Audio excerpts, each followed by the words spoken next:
There is still a lot of good free agents on the market, so what's taking so long? Why are they not signed? In today's video, we're going to go over all the latest free agent rumors, as well as a few trade rumors as well, and that's coming up next.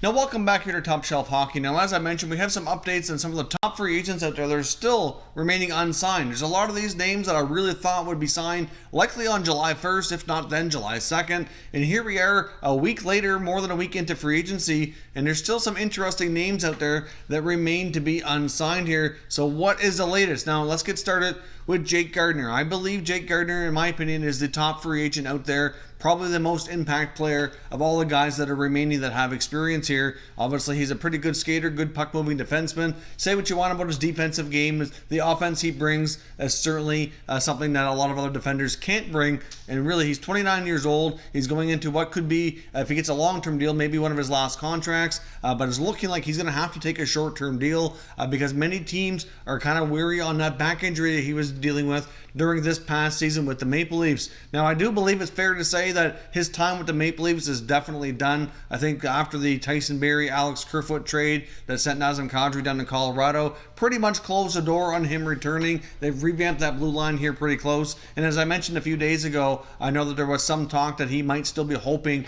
that they could find a way to make room. But really, if you look at their cap space, it's pretty much impossible. At this point, they're likely going to have to move some more players around and figure out a creative way here to get Mitch Marner signed. Obviously, they have the Horton contract on LTIR. They have some guys who could technically go to the minors, but really they have enough issues without trying to figure out Jake Gardner. So I just don't see it happening, and that blue line's going to look a lot different already with the other moves they've made. So who else is interested in Jake Gardner is the question. There's various reports out there linking Jake Gardner to the Montreal Canadiens and the Chicago Blackhawks. I know Dennis Bernstein of the fourthperiod.com had indicated that there was interest from the Florida Panthers, the Los Angeles Kings, and his hometown Minnesota Wild. But right now it looks as though the main sticking point in all these teams that Gardner's been talking to is term. It looks as though none of them want to offer him more than a 2-year term here, and I'm not really sure that Montreal would really be interested any longer. I know they signed Ben Sherratt, which I know isn't quite the same type of defenseman, but still, I think they've done enough with their blue line. And if you look at their left side, I'm just not really sure they'd go down that road of Jake Gardner right now. I do think if they make any more changes, it's likely going to be within the forward group. There's been lots of other rumors about Montreal, which we'll get into here in a few minutes. But Jake Gardner is a player that's very interesting, lots of interest, but he very well might end up signing for a lot less term than many of us have thought. And some people think that if he's only looking to get a 2-year term, maybe he'll say, you know what, just give me 1 year, I'll reprove myself, and then maybe cash in next year. So I guess we'll see what happens, but lots of interest from Gardner, but nobody wants to go more than 2 years is what we're hearing. Now let's jump into Ryan Dzingel. Now Ryan Dzingel's put up back-to-back 20-plus goal seasons, 40-plus point seasons, had an opportunity to stay in Ottawa. He was offered a 5-year contract before being traded at the deadline. It was believed that contract was somewhere around $4.5 to $5 million per season. Obviously declined that, ended up getting traded to Columbus along with Matt Duchene and obviously a lot of the other players that ended up in Columbus for the playoff run. Things didn't really work out there, and it looks as though a door has been closed by Columbus on a return, which is kind of surprising in a sense that they have all kinds of cap space. They could certainly afford more than any other team here to pay him and keep him in the fold, but they've chosen not to. So, obviously it didn't look like it was a good match between him and the coach. John Tortorella and him didn't really seem to see eye to eye on how Dzingel should be used. He ended up being scratched in the playoffs, and it just did not seem to mesh well at all. Now, the two main teams that reportedly have shown interest is Chicago and Colorado. I mean, we've talked about Chicago here lately a few times that there's some moves that they'd like to make, free up some cap space. If they do that, maybe they'd like to bring in a guy like Dzingel, but obviously they have some players they'd like to trade out. Now, Colorado obviously has the space. They could very well make a move like this, add another dynamic forward with lots of speed into their arsenal here. I mean, obviously, if you look at a player like Jordan Eberle, very well could be a great comparable to compare Dzingel to. I mean, he signed a 5-year contract over $5 million per year. Dzingel scored more goals. He's way faster. So there's you think there'd be a market for him, but there's obviously, like Larry Brooks in the New York Post reported a few days ago, there seems to be some red flags that teams are shying away here. It's not quite clear exactly what that could be, but another player who's likely going to end up taking less term and less money than he probably wanted and many of us thought he would get, just for an opportunity to once again prove himself. We'll see where he ends up. We'll see maybe if he circles back and decides to accept one of the reported offers that had been on the table from one of the teams that I already mentioned here.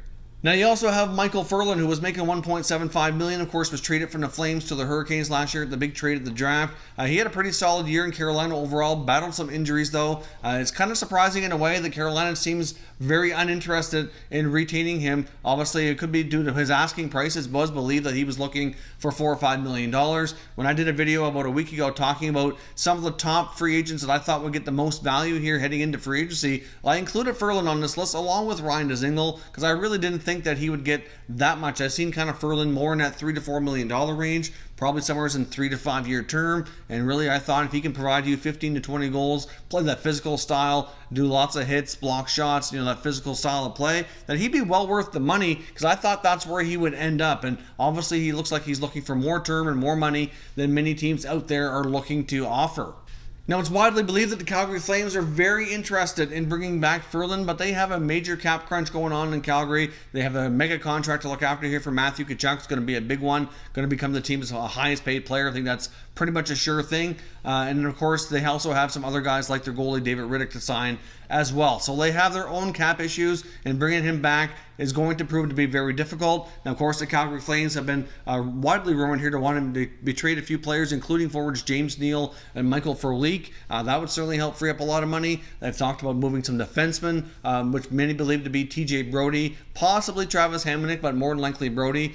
So obviously, if they can move 2 or 3 of those guys, that would create a lot more flexibility. But they're going to need flexibility to even retain what they have already, let alone bring in another player like Ferland, unless we see some dominoes fall and some bigger trades happen, which could change the cap situation. I don't really know if bringing him back to Calgary is really an option. But right now, they're the main team that's interested. Haven't really seen Ferland linked to a lot of other teams, which is quite surprising. Like I said, based on how and everything he brings to the team and what he can play on the ice. But I guess we'll see here. There's also a lot of RFA contracts holding things up, as I mentioned. Once we see some of those players start to get signed, cap situations will be a little bit more clear. Hopefully have some trades happen, and then some of these guys can get contracts in here and move on with their lives for the rest of the summer. Defenseman Ben Hutton's also an interesting case as well. Of course, he's been playing with the Vancouver Canucks. He was not qualified, became an unrestricted free agent. There was some talk that he could still return to Vancouver. Perhaps they didn't qualify him because they weren't, content to pay him what the qualifying offer amount had to be. But they might still negotiate a lesser contract, but that's yet to happen. Of course, we've seen him make some other moves on the blue line as well, which kind of put into question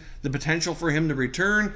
We've seen other teams reportedly interested in Ben Hutton, like LA and Montreal. But at the same time, we've seen Montreal go in other directions. I'm not really sure they'd really need a player like him any longer. Of course, there was some mention maybe the Senators would be interested. Obviously, he's from that area originally. They could probably use a little bit more experience in the blue line with all the youngsters they have. But they've made other moves as well between Hainsey and Zaitsev and stuff. So not really sure that would be a fit either any longer. But the main reason here, but many think the most logical option is that if we see the Vancouver Canucks trade Chris Tanev, which is widely believed to be something they'd like to do, that they could then turn around and use that money to sign Ben Hutton and bring him back. That they probably would prefer Hutton over Tanev, but they'd have to trade Tanev where he's under contract, and they didn't want to have Hutton at the current price tag it was going to take to get him qualified as an RFA. So we'll see what happens here with Ben Hutton, but he's certainly, still a younger defenseman who can play big minutes and logged a lot of minutes with Vancouver last year and could be, a somewhat valuable piece here. I know he's not the greatest defensively, but still,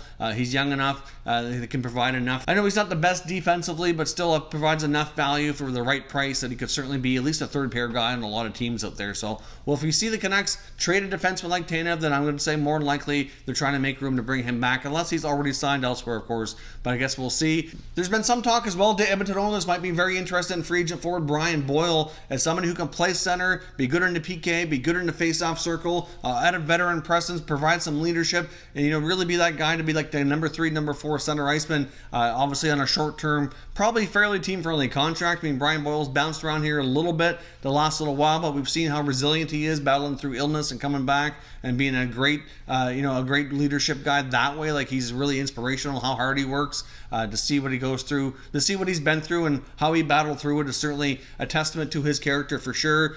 So where the Oilers are trying to change the culture and bring in those types of players, he would certainly be a great fit. fit. He's obviously still unsigned. I don't have a list of any other teams that he's apparently talked to, but there's been a lot of talk about the Oilers being interested here. So we'll see if Brian Boyle could maybe find a fit in Edmonton. The Oilers have also been linked to free agent forward Pat Maroon if he does end up leaving St. Louis, which seems inevitable based on their cap situation. I don't really see how they're going to be able to retain him, especially after they signed RFA forward Zach Sanford to $1.5 million. I think that's kind of the money that would have gone to Maroon if Sanford wasn't in the picture here. So it is rumored that the Oilers are interested in bringing him back as well. But really, at the same time, as much as Boyle and Maroon could add value to them, they really need some speed on the wings, and obviously that's not what those players would be or provide. So I guess we'll see how the Oilers proceed. The Vegas Golden Knights re-signed backup goaltender today, Malcolm Subban, to a one-year contract at $850,000. So obviously that adds to their, another question mark answered in their salary cap equation here. But at the same time, complicates things more as well. Obviously, because every time they sign a player, it has more money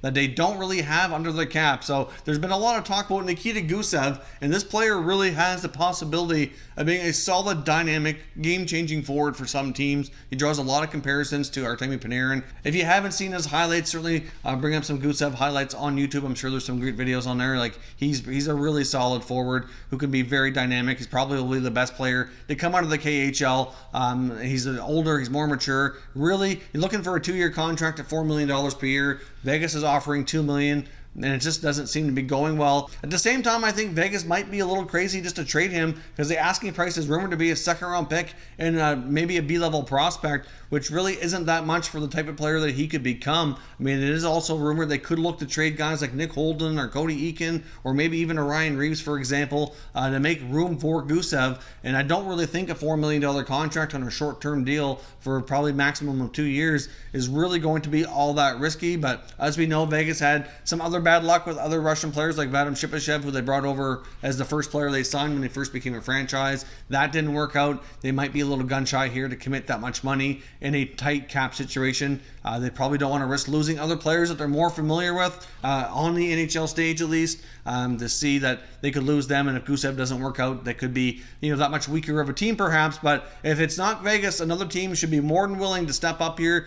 Looking at teams that have lots of cap space like Colorado, New Jersey, Ottawa, Carolina, step up to the plate here and make George McPhee and Kelly McCrimmon an offer to bring Gusev over. I really don't see how it's much risk. A 2-year contract at $4 million for a player who could be that good. Really small price to pay, and we'll see where Gusev ends up. Like I said before, there's been reported 8 to 10 teams interested. Just a matter of Vegas pulling the trigger here and deciding if they're going to trade him or trade somebody else to make it happen, to get him signed, because they can't keep everybody, and there's more players that need to be moved out of Vegas, even after all the salary they've already shed. Now, also, I just want to touch on the fact here that we keep hearing all these talk and rumors about Montreal being interested in Winnipeg Jets forward Patrik Laine. We've heard a lot about offer sheets lately, and that really hasn't come to be here as of yet. We've been waiting and waiting. We did a video about a week ago where there was a lot of reports indicating that Mitch Marner is supposed to be offer sheeted as soon as today. Montreal might be offer sheeting Patrik Laine, but it hasn't happened. Now, many people feel that a lot of these teams that are kind of observing these situations and waiting for the RFA dominoes to start to fall here might be kind of taking their time before an offer sheet comes out, because they figure the sooner they do this, the team has more time during the offseason. They kind of plan how to match the offer sheet or not, and if they're going to match and they need to make other moves, it gives them way more flexibility and more time to figure that out. Obviously, you can go over the cap by 10% during the offseason, so if they need it to match and take their good old time to maybe move some other players out, they'd have the time to do that. But if they wait and see some of these players that drag on closer to training camp, and even once training camp starts, if there's any holdouts, if they offer sheet them at that point, a lot of these other teams are going to have their rosters already set, and making moves is not going to be easy, and they very well might be able to take advantage of teams being less likely to match to get the player that they're looking for here. And there seems to be that continuous link every time we see all these different reports and chatter around Montreal being interested in Laine. But would they go the offer sheet route, or would they talk to Winnipeg about working out a trade? It's really going to depend on the contract, because depending on what Laine wants, if he wants that over $10 million or $10.5 million to get the 4 first-round picks as compensation, I'm not sure I'd go that route. But if it's going to be somewhere between like 8.5 to 10.5, somewhere where we could do a little bit less compensation, I'd probably go down the road of an offer sheet. I'm not really sure what Winnipeg would want in return, or if they're really all that crazy about trading him. I'm guessing they're really not. But at the same time, Winnipeg has so many contracts to figure out, and they've already seen a lot of guys walk through free agency, that they're kind of in a really tough, awkward situation here where they can't likely keep everybody that's even still in the fold. So I guess we'll see what happens here. But is there interest in Montreal offer sheeting Laine? I certainly think there's interest. I'm not sure if they're going to pull the trigger, but to be completely honest, when it comes to that rumors or any other offer sheet rumors, I think the likelihood of them happening still does exist. I'm not going to say that we're not going to see one. I know there's some opinions out there that says no, definitely not happening. I'm not going to go that far. I think that there's a possibility that we could see another offer sheet before the season starts, before this offseason is wrapped up and all these RFAs are signed. Based on all the other reports and strategies teams might be employing here, I think it's more likely that something happens later into the summer as we get closer to training camp starting, so the teams have less options to make trades and are more likely to say, I can't match it, give me the compensation. So let me know what you think. Is Montreal going to offer sheet Patrik Laine? Is the offer sheet ever coming for Mitch Marner? Or is this not going to happen at all? Or do you think maybe what I'm saying here about the reports indicating that maybe it'll happen closer to training camp if they remain unsigned, if that seems more like a possibility to you? Let me know your thoughts and we'll continue the conversation in the comment section. If you're new to the channel as well, don't forget to subscribe and turn on the notification bell so you're notified every time I put out new content. We have new content daily here with usually 2 to 3 videos per day, so stay tuned at Top Shelf Hockey. I'll keep you all up to date with all the latest news and rumors from around the NHL. Thank you very much for watching, and I will catch you next time.